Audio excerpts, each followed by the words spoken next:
突然傳出呻吟嘅聲，嚇到片主都即刻起身睇睇發生咩事。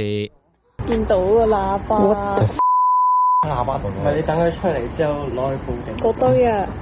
星期日凌晨，天水圍天秀路公園入面，懷疑有街童大聲播不雅嘅影音，啲聲喺成個公園入面迴響。有片主上前對質，見到一名懷疑涉事嘅少年揸住電動單車，片主質問嗰陣就連番否認。唔關我事啊！你啲 friend 啊嘛，錄低晒㗎啦。唔關我事。我而家即刻報警啊！